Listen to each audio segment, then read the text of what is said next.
Hey, what's up, everyone? My name is Josh, aka Cruise Control. Today, I'm going to bring you a very widely requested video about how to coil cables. Definitely, we've been seeing a large trend in mechanical keyboards about having these coiled cables. Definitely, really interesting aesthetic and really a cool way to add additional color to your setup.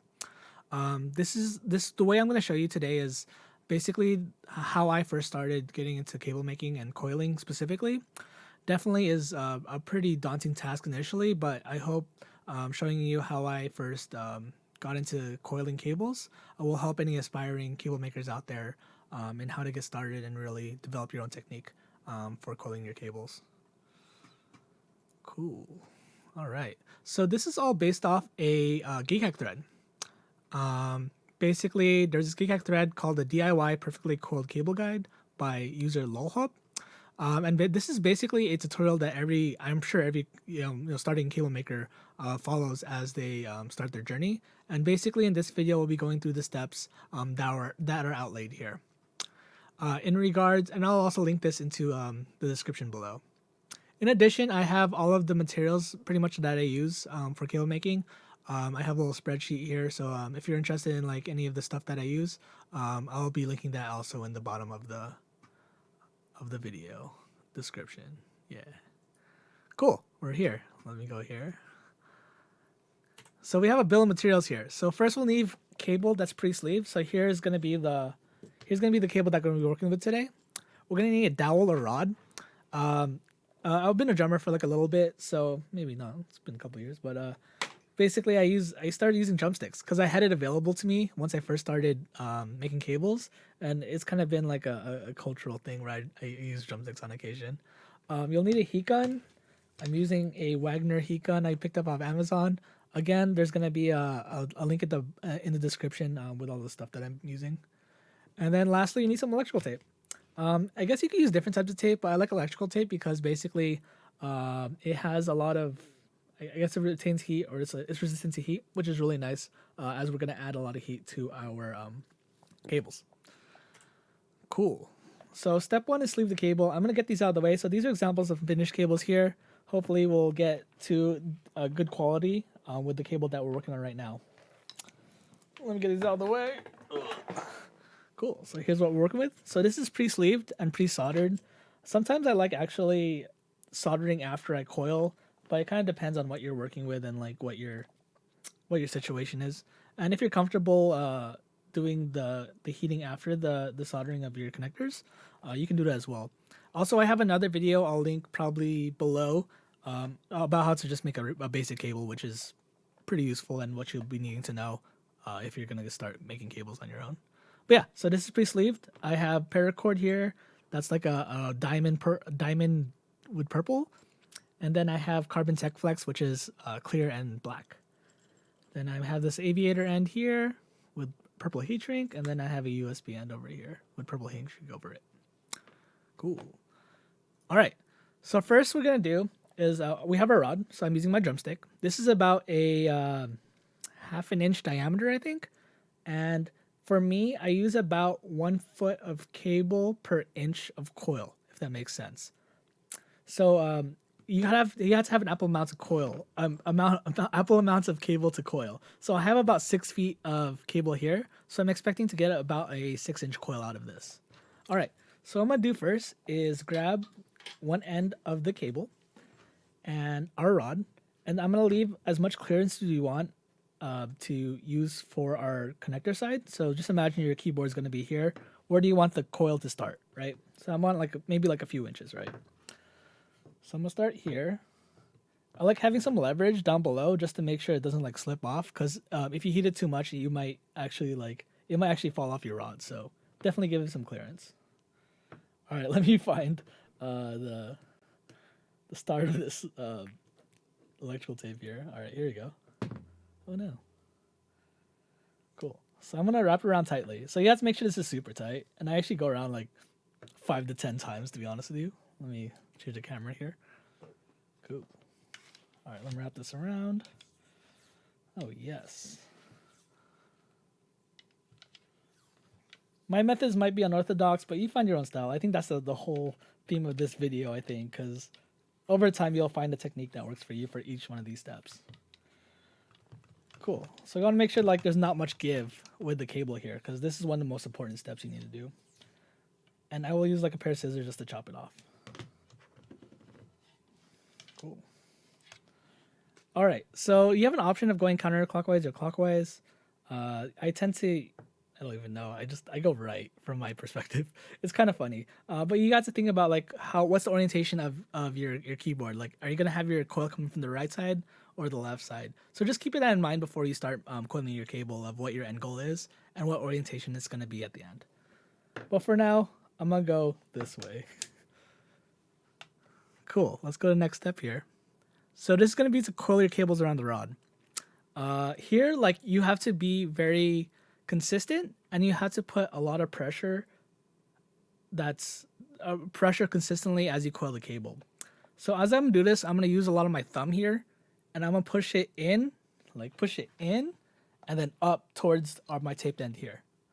So I'm gonna start doing this. Definitely, this is probably one of the most.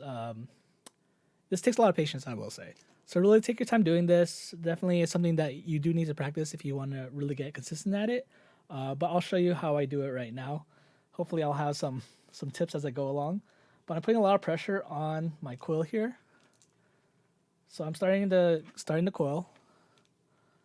And I will twist it with my left hand, and my right hand's my dominant hand, so I'll use that to keep the cable down with the pressure of it. Your thumbs might hurt. People sometimes use gloves, I guess, but like for me, I feel like I have the best quality when I use my bare hands because I have a lot more dexterity.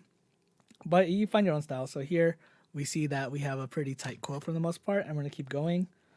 Yeah, definitely. Like for me, when I take breaks, you need to keep the pressure on it. Like the second you lose pressure, you lose consistency. So definitely, like keep going. It's gonna hurt, to be honest with you, but if you find ways to make it like less painful, definitely I recommend doing that. But yeah, here's our progress so far. Looks pretty good. And we'll keep going here. Yeah, it's pretty funny, like just the amount of time that I've been kind of developing my technique doing this. I've definitely gone through different iterations of trying to do this, but this is what's been able for me to get the most consistent results every time. So with pain comes pleasure, and nice coils. All right, so we're getting some progress here.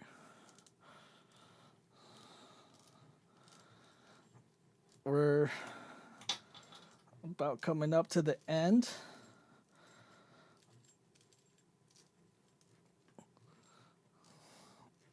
Oh my. Maybe this is a little longer than 6 inches, but hey, we'll work with it. There we go. All right, so this next step is really vital. Make sure you keep your pressure at where you want the coil to end. Let's go to the next step. You want to tape down the end of the coil. So right now, I'm going to keep pressure on the end. If I let go of this whole thing is going to expand and you lose some consistency in your coil. So I'm going to keep pressure on there, and I'm going to grab my tape. And I want to do the same thing I did on this end. Like, really take your time with this, like, no rush. Like, if your fingers are in pain, like, I'm sorry, but make sure that's tight. Cool. Then I'm gonna tape it. I usually tape it from the bottom, then wrap around. But make sure you keep pressure on it. And once you tape it down, you actually have more leverage here, so you can take advantage of that as well.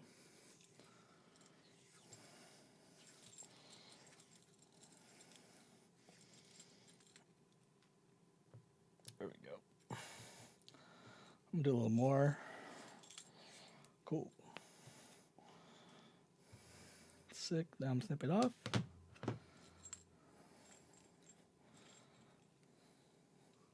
All right, so that looks pretty good. So here's my coil, and I have it taped down.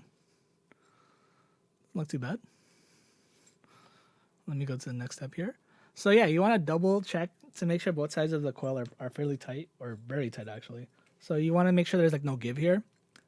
If there is give, you might want to actually redo it really, like I recommend, like you should be redoing things a few times, especially if it's your first time coiling cables, because you really want to make sure you find some best practices. Like it takes a lot for me, it took a lot of failures to kind of find out what's good quality of, or what's loose and what's not loose.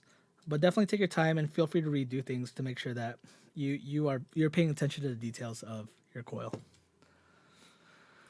Cool. Now we're gonna heat the coil with I use a heat gun. I guess people have used what do you call them, hair dryers. I've never tried it before, but with the heat gun, I've been able to get some pretty good results. One thing to know with the heat gun is that you can actually melt the tech flex if you're using an outer sleeving. So just be mindful of that. You have to be close and make sure you're heating it up properly, but at the same time, make sure that you're also not overheating it, where you may burn through the tech flex here. So I'll probably fast forward for this whole heating part, but basically you want to spend like 2 minutes per half foot of the coil. Really take your time here. Sometimes I even do this multiple times. But yeah, I'll probably fast forward this and have fun watching me heat up this coil.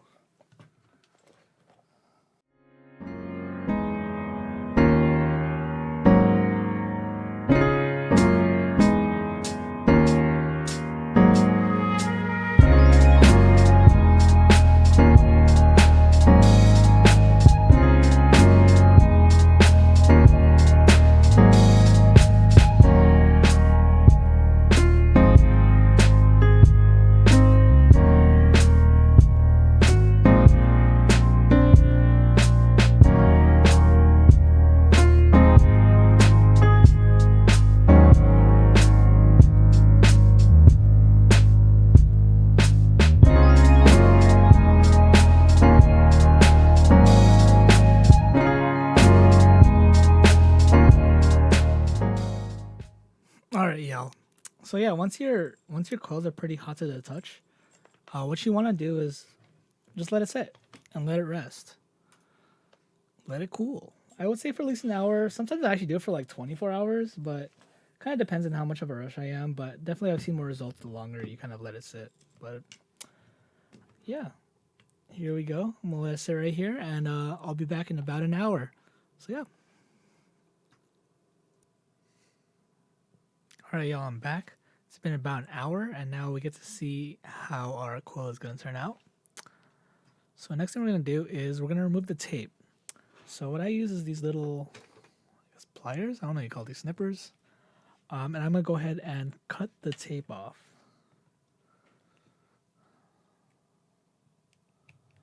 Be careful not to actually cut the cable itself. I remember I used to use a X-Acto knife for this, and that also works pretty well.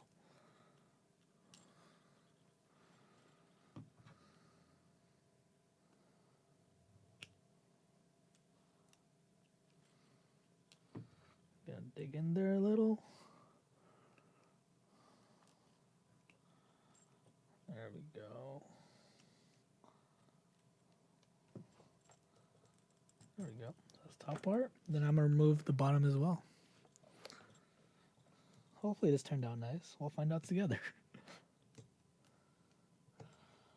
This is always the point for me, is like I have a lot of anxiety when you undo the tape and see what your coil is. But I'm hoping this turned out pretty well. Okay, signs are pretty good right now. Usually if your coil is pretty nice, it won't unravel. So it hasn't unraveled on me yet. So I assume this is a pretty decent coil that I have here. Then right now I'm gonna actually remove it from, it's got a little unravel there, but it seems okay for now. I removed it from the stick. Yeah, there we have it. We have our coil. I think this is a pretty decent. Maybe I could have been a little more tighter on the end here, but this is a great start. So if this is like your first time coiling, this may be a good way to get into it. And this doesn't look too bad. All right, so slid it off. There, step 9. And then yeah, there we go here. So yeah, honestly, this takes practice. Like honestly, I remember starting off with really loose coils, and I mean it's pretty for me that was a good learning experience to start off from getting your technique down and really finding what works for you and finding what makes your coils more consistent. I will say it's going to probably be different for everyone because you have your own touch and you have your own methods and you have your own supplies. So really take the time to really see the details of what you're working with and really make sure that you just constantly try to be better. Like for me, even to this day, every week I try to test out a new way to coil, and from that I've been able to kind of improve my coils and make it more consistent and a lot more cleaner and also a lot more durable. Because with some coils like they tend to fall apart quickly, and definitely finding new techniques to coil will definitely help you create coils that last for a while and are able to take kind of a beating.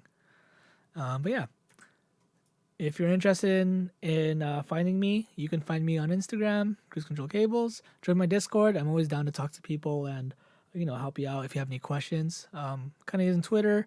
I try to stream at least twice a week. So if you want to find me, it's Cruise Control Under TV.